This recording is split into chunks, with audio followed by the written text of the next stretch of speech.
বাংলাদেশের জয় পরাজয় ঘিরে সাবেক ক্রিকেটারদের বিশ্লেষণ এবারও ছিল খোলামেলা। যদিও টাইগারদের সুপার ফোরে ওঠা নিয়ে আছে পরিসংখ্যানের ধোঁয়াশা। আফগানিস্তানের বিপক্ষে জয়, তবে চোখে আঙ্গুল দিয়ে দেখিয়ে দিয়েছে দুর্বলতা, যা এবার কাজে আসবে পরবর্তী ম্যাচগুলোতে। ধারণা মিসবাহ শোয়েবদের। টুর্নামেন্টের আগে থেকেই টসে জিতে কি সিদ্ধান্ত নিবে ক্যাপ্টেন, সেই নিয়ে হচ্ছিল সমালোচনা। তবে আফগানিস্তানের বিপক্ষে ম্যাচে আগে ব্যাট করার সিদ্ধান্তকে সঠিক বলে মনে করছেন সাবেক পাকিস্তানি ক্রিকেটার এবং বর্তমান কমেন্টেটর বাজিদ খান।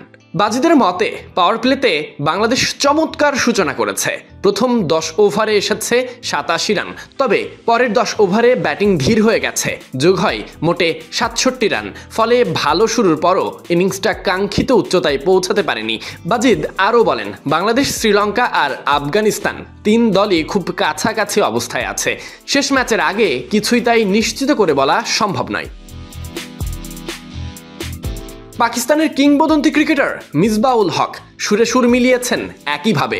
তারও মতে শুরুটা ছিল নিখুঁতভাবে, উইকেট না হারিয়ে রান আসছিল সহজে, মোমেন্টাম ছিল হাতের মুঠোয়, কিন্তু মাঝপথ থেকে রান তোলার গতি কমে যায়।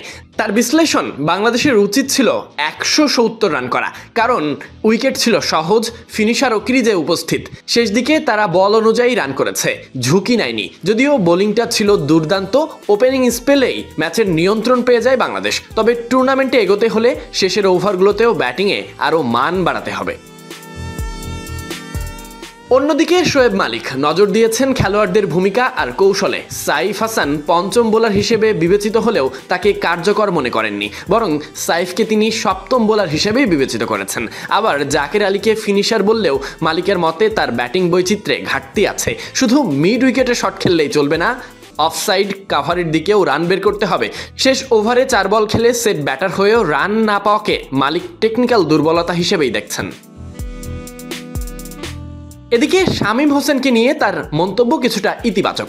আনঅর্থোডক্স স্পিনারদের বিপক্ষে শামীমকে স্কোয়ার অব দ্য উইকেটে খেলতে হবে, না হলে ডাউন দ্য উইকেটে খেলা কঠিন হবে। তবে তাকে আগে পাঠানোর সিদ্ধান্তকে মালিক সমর্থন করছেন, কারণ শামীম সুইপ, রিভার্স সুইপ খেলে দ্রুত চাপ কমাতে পারছেন। সবশেষ বলা যায়, বাংলাদেশের শুরুটা ছিল শক্তিশালী, কিন্তু ফিনিশিংয়ের ঘাটতি স্পষ্ট। ব্যাটিংয়ে বহুমুখিতা, ফিনিশিংয়ে আরও ধার, আর বোলিংয়ের ধারাবাহিকতা, এই 3 জায়গায় নজর দিলে টুর্নামেন্টে আরও এগোতে পারবে বাংলাদেশ, মনে করছেন কিংবদন্তিতুল্য ক্রিকেটাররা।